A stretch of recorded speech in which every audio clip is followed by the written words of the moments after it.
Rodrigo Tovar Pupo, alias Jorge 40, era el jefe supremo de Magdalena la Grande, territorio que antaño comprendía los departamentos de La Guajira, Magdalena y el Cesar.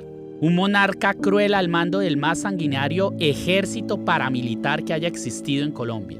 Me refiero al bloque norte de la SAUC, ejecutor de 333 masacres que dejaron más de 1.500 víctimas, contando las 60 del Salado, la matanza más devastadora de la historia del paramilitarismo colombiano.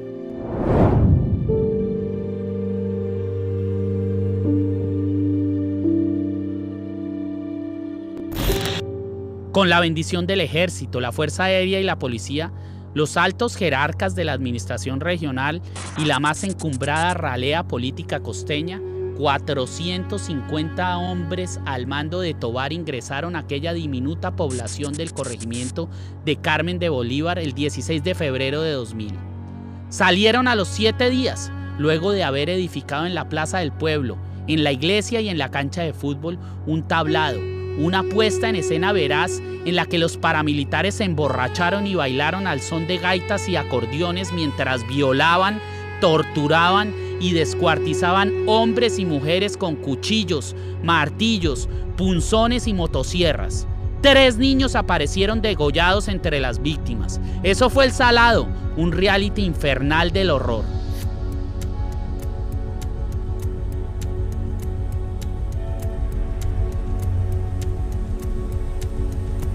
En plaza pública, los habitantes del Salado fueron obligados a observar la faena que ejecutó aquel ejército de hienas que ese día se tomó el pueblo.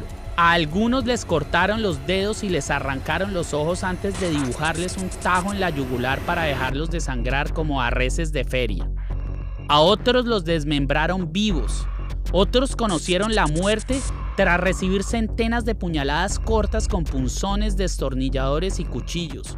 Hubo varias mujeres a las que violaron y empalaron por la vagina y por el ano, y un par de ellas las torturaron penetrándolas con alambres de púas. Así vieron morir algunos a sus padres y así también perecieron varios hijos frente a sus madres.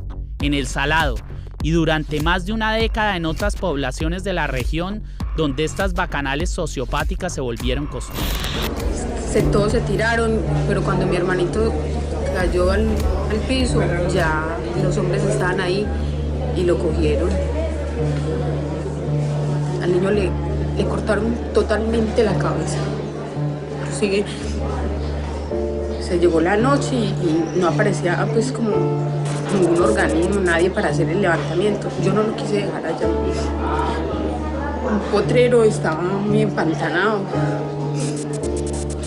Ya lo encontramos y yo no lo quise dejar allá, yo levanté el cuerpo y mi mamá llevó la cabeza que está acá. Ya lo organizamos en su camita, le limpiamos la cama.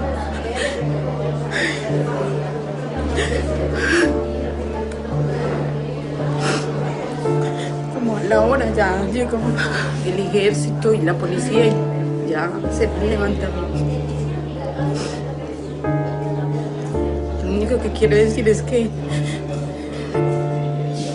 yo no sé cómo ni bajo la influencia de que una persona es capaz de hacer eso, pero no es una sola persona la que matan, es toda la familia. Jorge 40 entrenó a sus hombres para que tuvieran la mano firme al momento de ejecutar estas atrocidades, que no buscaban combatir la guerrilla, sino sembrar el suficiente terror en la conciencia colectiva de una población como para que sus habitantes solo pudieran pensar en salir de ese lugar y no querer volver jamás.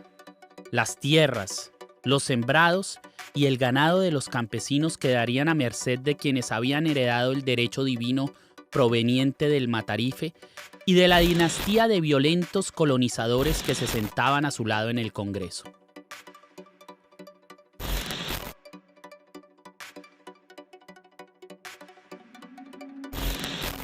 José Félix Laforí desde Fedegán y Sergio Araujo desde su palacete burocrático hoy en día son representantes ideológicos de las finalidades reales que tuvo el paramilitarismo en su momento. Y es por eso que no han parado de oponerse a la restitución de tierras de los campesinos despojados y de luchar porque la memoria histórica se olvide de estos hechos salvajes.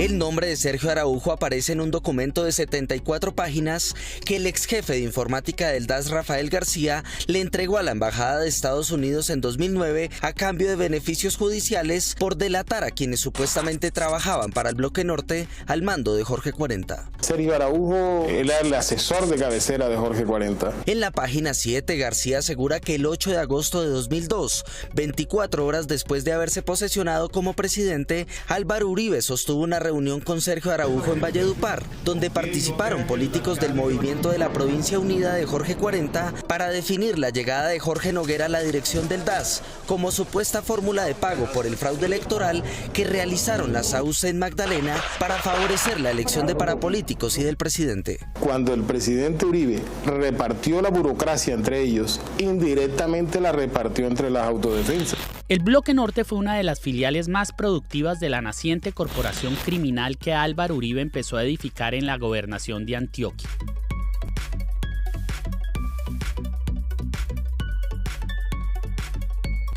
Mancuso y Castaño, mecenas ideológicos de 40, llegaron a volar tan alto gracias a la máquina de muerte y corrupción que era el Bloque Norte, al que muy acertadamente le llamaban la empresa.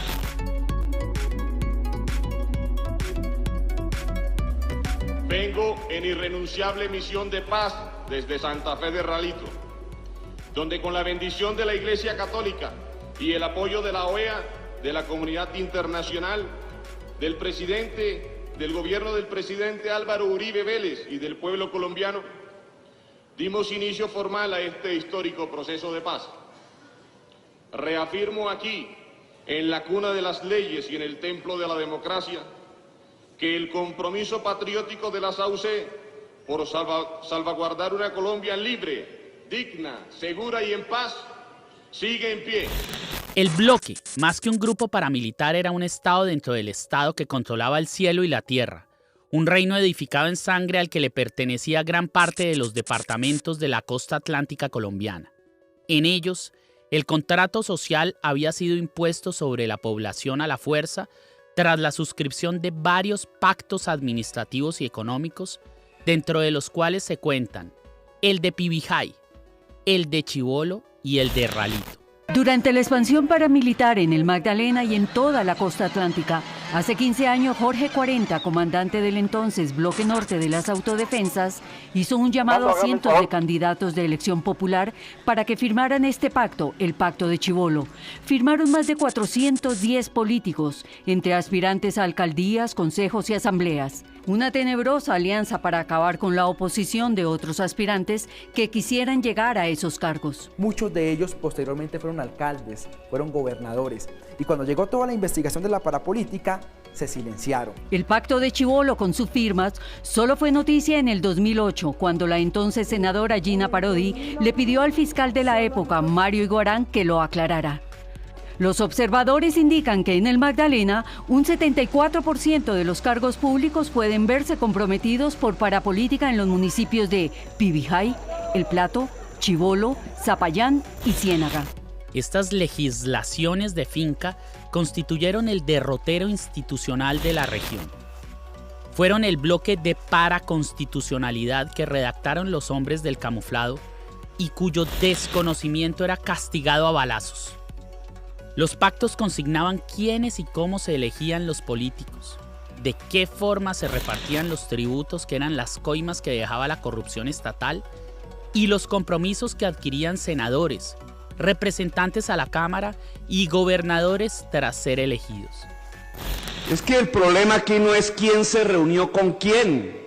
El problema no son las reuniones.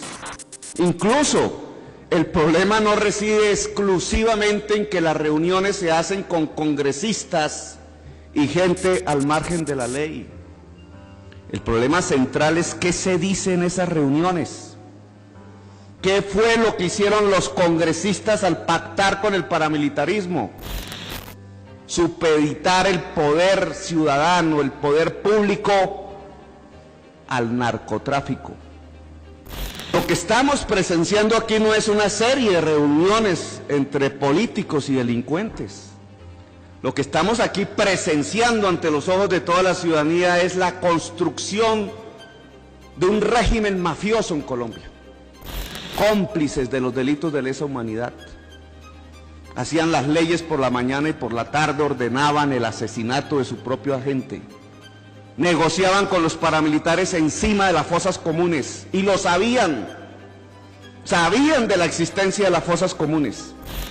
Uribe puso a su servicio este estado paralelo proyectado desde que estaba en la gobernación. Subordinó electoralmente a todos los políticos involucrados y suscriptores de dichos pactos, quienes le entregaron parte de la votación masiva y estruendosa con la que lo eligen y reeligen. La lista es kilométrica. Aquí solo cabe un pedazo. Veamos algunos casos representativos de los